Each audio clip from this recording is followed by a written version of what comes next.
മഹാന്മാരാകുന്ന പാണ്ഡവന്മാർ കാട്ടിൽ വസിക്കുന്ന കാലത്ത് അവരുടെ വനവാസകാലത്തിന്റെ അവസാന കാലം ആയപ്പോൾ മുനിമാരോടുകൂടി വിചിത്രമായ കഥകൾ പറഞ്ഞുകൊണ്ട് സുഖിക്കുമ്പോൾ സൂര്യൻ കൊടുത്ത അക്ഷയപാത്രം കൊണ്ട് പാഞ്ചാലി കഴിക്കുന്നത് വരെ അവിടെ എത്തിച്ചേരുന്ന ബ്രാഹ്മണന്മാരെയൊക്കെ ഊട്ടി തൃപ്തപ്പെടുത്തിക്കൊണ്ട് പല മട്ടിലുള്ള കാട്ടുജീവികളെ ഭക്ഷിച്ചുകൊണ്ട് അതേ വേഗം മറ്റുള്ളവരെയും തൃപ്തിപ്പെടുത്തിക്കൊണ്ട് പാണ്ഡവന്മാർ പട്ടണത്തിൽ അധിവസിക്കുമ്പോൾ എന്ന പോലെ തന്നെ സകല വിധത്തിലുള്ള ശ്രേയസ്സോടുകൂടി അതിഥികളെയും ബ്രാഹ്മണരെയും ഒക്കെ പൂജിച്ച് സൽക്കരിച്ച് നൽകി ഒന്നിനും ക്ഷാമം കൂടാതെ കാട്ടിൽ ജീവിക്കുന്നതായി കേട്ടപ്പോൾ സുയോധനന് അവരിൽ പാപചിന്ത വളർന്നു. ചതിപ്രയോഗത്തിൽ അഗ്രഗണ്യനായ അവൻ കർണനോടും ദുശാസനോടും കൂടി ഉപായങ്ങൾ ചിന്തിക്കുവാൻ തുടങ്ങി. അങ്ങനെ ഉപായങ്ങൾ ആരാഞ്ഞുകൊണ്ടിരിക്കുന്ന കാലത്ത് ഒരു ദിവസം 10,000 ശിഷ്യന്മാരോടുകൂടി തപസ്വിയും യശസ്വിയുമാകുന്ന ധർമാത്മാവ് ദുർവാസാവ് സ്വച്ഛന്തം ഹസ്തിനാപുരിയിലേക്ക് എത്തിച്ചേർന്നു. കോപിഷ്ഠനായ ആ മുനി വരുന്നത് കണ്ടപ്പോൾ ദുര്യോധനൻ വിനയത്തോട് ചെന്ന് അടങ്ങിയൊതുങ്ങി നിന്ന് വരവേറ്റ് ക്ഷണിച്ച് പൂജിച്ചു. ആ ധാർതരാഷ്ട്രൻ ഒരു കിങ്കരനെ പോലെ നിന്നു മുനിയെ പരിചരിച്ചു. ആ മഹർഷി ദുര്യോധനന്റെ സൽക്കാരം സ്വീകരിച്ചുകൊണ്ട് കുറേ ദിവസം അവിടെ പാർക്കുക ഉണ്ടായി. അത്രയും നാൾ ദുര്യോധനൻ ആ മുനിയുടെ ശാപം ഭയപ്പെട്ടുകൊണ്ട് രാപ്പകൽ ഒഴിവില്ലാതെ ഉത്സാഹത്തോടെ ശുശ്രൂഷിച്ചു. എനിക്ക് വിശക്കുന്നു, ചോറ് വേഗം തരണം എന്ന് തിരക്ക് കൂട്ടി ദുർവാസാവ് കുളിക്കുവാനായി അന്ന് കുളത്തിലേക്ക് പുറപ്പെട്ടു. വളരെ വൈകിയാണ് അദ്ദേഹം തിരികെ വന്നത്. ഇന്ന് ഊണിന് ആഗ്രഹമില്ല, വിശപ്പില്ല എന്ന് പറഞ്ഞ് പോയാൽ പിന്നെ പെട്ടെന്ന് വന്ന് ഉടനെ ചോറ് തരണമെന്ന് കൽപ്പിക്കും. ചിലപ്പോൾ വഞ്ചന മനസ്സിൽ കരുതി പാതിരാ സമയത്ത് ദുര്യോധനനെ വിളിച്ച് ഭക്ഷണം തയ്യാറാക്കി തരുവാൻ പറയും. തയ്യാറാക്കി ഉണ്ണുവാനിരിക്കുമ്പോൾ എന്തെങ്കിലും ദോഷം പറഞ്ഞ് ഉണ്ണാതെ എഴുന്നേറ്റ് പോകും.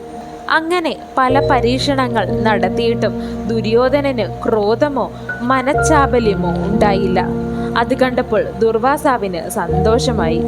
ദുര്യോധനന് ഒരു വരം നൽകുവാൻ അദ്ദേഹം ഉറച്ചു. ദുർവാസാവ് പറഞ്ഞു, ഹേ ദുര്യോധന, നീ എന്നോട് വരം ചോദിക്കുക. നീ വിചാരിക്കുന്ന കാര്യം ഞാൻ നന്നായി വരുവാനായിട്ട് വരം നൽകുന്നതാകും. ഞാൻ പ്രസാദിച്ചാൽ നിനക്ക് സാധിക്കാത്തതെന്തും സാധിക്കും. അദ്ദേഹം അങ്ങനെ പറയുന്നത് കേട്ട് മുനിയുടെ പ്രസാദത്താൽ തനിക്ക് പുനർജന്മമുണ്ടായതുപോലെ തൻ്റെ ജീവിതത്തിന് പുതുമ തോന്നുന്നത് പോലെ അവന് തോന്നി. ഏറ്റവും ദുഷ്ടനായി തീർന്ന ആ ദുർമതി കർണ ദുശാസന സന്നിധനായി മുൻകൂട്ടി ആലോചിച്ചു വെച്ചിരുന്ന പരിപാടിയനുസരിച്ച് ഇപ്രകാരം സഹർഷം പറഞ്ഞു: മഹാശയനായ മുനീന്ദ്ര, എൻ്റെ അതിഥിയായി ശിഷ്യന്മാരോടുകൂടി ഭവാൻ വാണതുപോലെ എൻ്റെ ജ്യേഷ്ഠനും എൻ്റെ കുലത്തിൻ്റെ മഹാനുമായ മഹാരാജാവാകുന്ന യുധിഷ്ഠിരൻ്റെ ആതിഥേയവും ഭവാൻ സ്വീകരിക്കണം. ഗുണവാനും ശീലസമ്പന്നനും ധർമ്മിഷ്ഠനുമാകുന്ന അദ്ദേഹത്തിൻ്റെ ആതിഥ്യം ഭവാൻ സ്വീകരിക്കുക. യശസ്വിനിയും വരവർണ്ണിനിയുമായ സുകുമാരി ദ്രൗപദി എല്ലാ ദ്വിജന്മാർക്കും ഭർത്താക്കന്മാർക്കും ഭോജനം നൽകിയതിന് ശേഷം മാത്രമേ താനും ഊണ് കഴിക്കുകയുള്ളൂ, വിശ്രമിക്കുകയുള്ളൂ. അങ്ങനെയാണ് ചെയ്യുന്നത്. ഭവാൻ അവിടേക്ക് അനുഗമിച്ചുകൊണ്ട് അവരെയും അനുഗ്രഹിച്ചാലും. ഇതാണ് ഭവാന്റെ പ്രീതിക്ക് വേണ്ടതെങ്കിൽ ഞാൻ അങ്ങനെ ചെയ്തു കൊള്ളാമെന്ന് പറഞ്ഞ് ദുർവാസാവ് അവിടെ നിന്നും പോയി. ഞാൻ കൃതാർത്ഥനായി എന്ന് പറഞ്ഞുകൊണ്ട് ദുര്യോധനൻ സന്തോഷിച്ചു. കർണന്റെ കൈപിടിച്ച് ഭേഷ് എന്ന് പറഞ്ഞുകൊണ്ട് ചിരിച്ച് കുലുങ്ങി. അപ്പോൾ ഭ്രാതാക്കന്മാരോട് കൂടി സന്തുഷ്ടനായി നിൽക്കുന്ന ദുര്യോധനനോട് കർണൻ പറയുന്നു: ഭാഗ്യത്താൽ നമ്മുടെ ആഗ്രഹം സഫലമായി. നമ്മുടെ ഭാഗ്യത്താൽ നമ്മുടെ ശത്രുക്കൾ ഇപ്പോൾ തന്നെ ദുഃഖത്തിൽ ആണ്ടുപോകും. ദുർവാസാവിൻ്റെ കോപാഗ്നിയിൽ പാണ്ഡവന്മാർ വീഴുകയാണെങ്കിൽ അവർ സ്വന്തം പാപത്താൽ ഇനി വെളിച്ചം കാണാത്ത ഇരുട്ടിലേക്ക് ആഴ്ന്നു പോകും. ഇപ്രകാരം ചതിയന്മാരായ ദുര്യോധനാദികൾ തങ്ങൾ ആസൂത്രണം ചെയ്തു വെച്ച ലക്ഷ്യം സാധിക്കപ്പെടുമെന്ന് വിചാരിച്ചുകൊണ്ട് സ്വഗ്രഹങ്ങളിലേക്ക് പോയി. അങ്ങനെ അടുത്തു തന്നെ പാണ്ഡവന്മാർ സുഖമായി ഇരിക്കുന്ന പാഞ്ചാലിയുടെ ഭോജനം കഴിഞ്ഞു എന്നറിഞ്ഞ ഉടനെ തന്നെ 10,000 ശിഷ്യന്മാരോടുകൂടി ദുർവാസാവ് മഹർഷി ആ വനത്തിലേക്ക് എത്തിച്ചേർന്നു.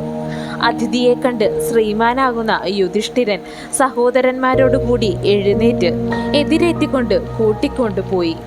വേണ്ടതെല്ലാം കരംകൂപ്പി മാനിച്ചുകൊണ്ട് ശ്രേഷ്ഠമായ ഇരിപ്പിടം നൽകി പൂജിച്ചു. ആഗ്നീകം അനുസരിച്ച് ഭക്ഷണത്തിന് വേഗം വരണമെന്ന് അറിയിച്ചു. പിന്നെ ഏതു വിധത്തിലാണ് പാണ്ഡവന്മാർ അന്നം കൊണ്ട് സൽക്കരിക്കുക എന്ന് വിചാരിച്ചുകൊണ്ട് ആ അനർഘനായ മഹർഷി ശിഷ്യന്മാരോടുകൂടി നദിയിലേക്ക് കുളിക്കുവാൻ പോയി. വെള്ളത്തിൽ മുങ്ങിക്കൊണ്ടിരിക്കുന്ന ഘട്ടത്തിൽ പാഞ്ചാലി പർണശാലയിലിരുന്ന് വ്യസനത്തോടെ ചിന്തിച്ചു. എങ്ങനെയാണ് അതിഥികൾക്ക് ഭോജനം നൽകേണ്ടത്? നാം ആണെങ്കിൽ ഭക്ഷണം കഴിക്കുകയും ചെയ്തു. അവൾ അങ്ങനെ വലുതായൊരു വിഷമചിന്തയിൽ ആയി. പലമട്ടും ചിന്തിച്ചു നോക്കിയിട്ടും അന്നമുണ്ടാക്കുവാൻ യാതൊരു മാർഗവും കണ്ടില്ല. ആ സ്ത്രീരത്നം അല്ലലിൽ മുഴുകി. ആ പതിവ്രത ഇനി എന്ത് ചെയ്യുമെന്ന് ചിന്തിച്ചു. അവൾ മനസ്സിൽ ആകുലതയോടെ കംസാരിയെ ചിന്തിച്ചു.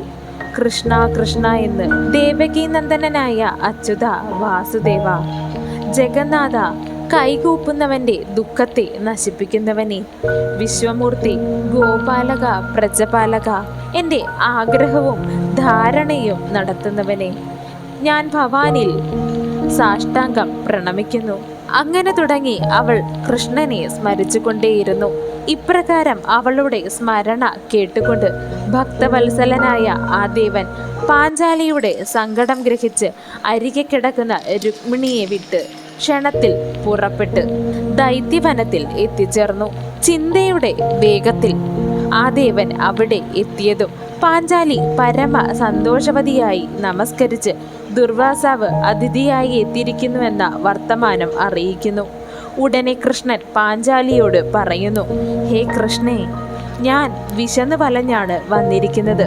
നീ ആദ്യം എന്നെ ഊട്ടുക, പിന്നെ നിനക്ക് ഒക്കെ തന്നെ സാധിക്കും. ഉടനെ എനിക്ക് ചോറ് തരിക. കൃഷ്ണൻ പറയുന്നത് കേട്ടുകൊണ്ട് പാഞ്ചാലി അമ്പരന്ന് പോയി. ആദിത്യ ഭഗവാൻ തന്ന പാത്രത്തിൽ എൻ്റെ ഊണ് കഴിഞ്ഞാൽ ചോറ് ഉണ്ടാവുകയില്ല. എൻ്റെ ഊണ് കഴിയുന്നത് വരെ മാത്രമേ ഇവിടെ അന്നം ഉണ്ടാകുകയുള്ളൂ. എൻ്റെ ഊണും കഴിഞ്ഞ് അതുകൊണ്ട് ലേശം പോലും ചോറും ഇല്ല. അതുകൊണ്ടാണ് ഞാൻ പ്രധാനമായും ദുഃഖിക്കുന്നത്. ഇത് കേട്ടുകൊണ്ട് കൃഷ്ണൻ പാഞ്ചാലിയോട് പറഞ്ഞു, കൃഷ്ണേ, ഞാൻ വിശന്ന് ഉഴലുകയാണ്. നേരം പോക്ക് പറയേണ്ട സമയമല്ല ഇത്.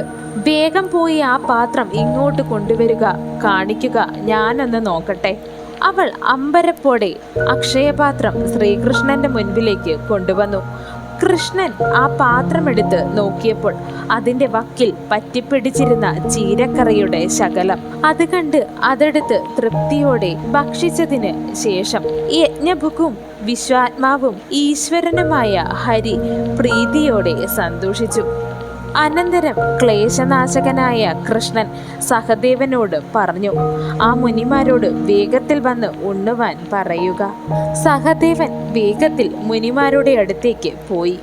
കുളിക്കുവാൻ പോയ മഹർഷിയും ശിഷ്യന്മാരും വെള്ളത്തിലിറങ്ങി ഋഗ്വേദത്തിലെ ഓരോ സൂക്തങ്ങൾ അഘമർഷണം, അതായത് ഋഗ്വേദത്തിലെ ഒരു സൂക്തമാകുന്നു.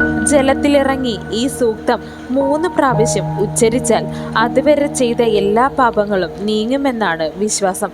അതുകൊണ്ട് തന്നെ അവർ യഥാവിധി അത് ചെയ്യുകയായിരുന്നു. സുഖമായി വിഭവസമൃദ്ധമായ ഒരു സദ്യ ഉണ്ട വിധം സംതൃപ്തർ ആയിരുന്നു അവർ. വെള്ളത്തിൽ നിന്നും കയറി വന്ന അവർ പരസ്പരം നോക്കി. എല്ലാവരുടെയും വയർ നിറഞ്ഞിരിക്കുന്നു. അവർ എല്ലാവരും ദുർവാസാവിനോട് പറഞ്ഞു, രാജാവിനെ കണ്ട് ഭക്ഷണം തയ്യാറാക്കിച്ച് നാം കുളിക്കുവാൻ പോന്നു. ഇപ്പോൾ ആകണ്ഠം ഊണ് കഴിച്ച തൃപ്തിയാണല്ലോ വന്നിരിക്കുന്നത്. ഇനി നാം എങ്ങനെ ഊണ് കഴിക്കും? ദുർവാസാവ് മഹർഷി പറഞ്ഞു, വെറുതെ നാം ഭക്ഷണം പാകം ചെയ്യിച്ചു. ആ രാജഋഷിയോട് നാം വലിയൊരു തെറ്റാണ് ചെയ്തിരിക്കുന്നത്. ആ രാജഋഷി കോപിച്ച് ക്രൂരമായ ഒരു നോട്ടം നോക്കിയാൽ മതി നമ്മൾ ദഹിച്ചു പോകാൻ. അംബരീഷ രാജാവിൻ്റെ ദുരനുഭവത്തെ ഓർത്ത് ഞാൻ വിഷ്ണുഭക്തന്മാരെ ഭയപ്പെട്ടുകൊണ്ടാണ് ജീവിക്കുന്നത്. പാണ്ഡവന്മാർ മഹാത്മാക്കളും ധർമ്മചാരികളും ആകുന്നു.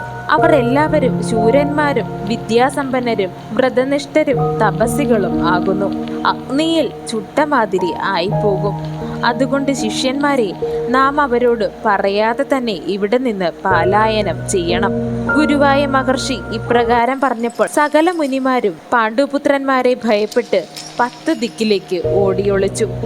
സഹദേവൻ ഗംഗയിൽ ചെന്നപ്പോൾ അവിടെ വിപ്രന്മാരെ ആരെയും കണ്ടില്ല, മുനിയെയും കാണുന്നില്ല. പല തീർത്ഥങ്ങളിലും പോയി അവൻ നോക്കി, ഒരിടത്തും അവരെ ആരെയും കാണുന്നില്ല. ഈ വഴിക്ക് ദുർവാസാവ മഹർഷിയും ശിഷ്യന്മാരും പോകുന്നത് കണ്ടോ എന്ന് അവൻ വഴിമധ്യേ കണ്ട പല ഋഷിമാരോടും ചോദിച്ചു. അവരിൽ ഒരു കൂട്ടർ പറഞ്ഞു, ഈ വഴിക്ക് ദുർവാസാവ മഹർഷിയും ശിഷ്യന്മാരും പോകുന്നത് കാണുകയുണ്ടായി.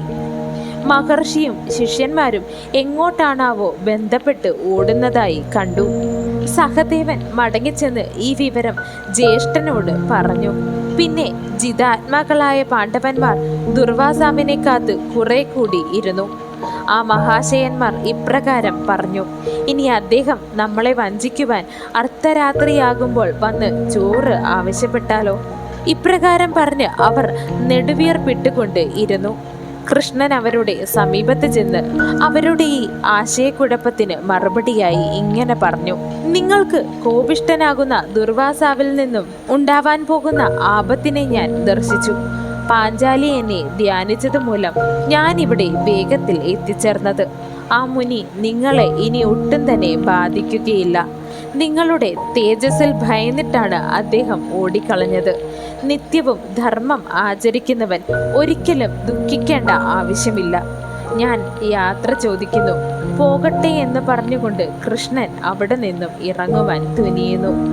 കേശവൻ പറയുന്നത് കേട്ട് സന്താപമൊഴിഞ്ഞ് സ്വസ്ഥചിന്തരായി പാണ്ഡവന്മാർ പാഞ്ചാലിയോടുകൂടി ആ ഭക്തവത്സലനെ കൈകൂപ്പി പറഞ്ഞു: ഗോവിന്ദ, ഞങ്ങളുടെ നാഥനായ ഭവാൻ ദുർഘടമായ സങ്കടങ്ങളിൽ നിന്നും ഞങ്ങളെ കരകയറ്റിയിരിക്കുന്നു. കടലിൽ താണു പോകുന്നവനെ തോണിയാൽ എന്ന പോലെ ഭവാൻ ഞങ്ങളെ കരകയറ്റിയിരിക്കുന്നു. ഒരു ചെറു പുഞ്ചിരി തൂകിക്കൊണ്ട് പാണ്ഡവന്മാർക്ക് നന്മ ആശംസിച്ചുകൊണ്ട് കൃഷ്ണൻ ദ്വാരകയിലേക്ക് പോന്നു. അങ്ങനെ പാണ്ഡവന്മാരിൽ ദുര്യോധനൻ പ്രയോഗിച്ച ആ ചതിയും പാഴായി.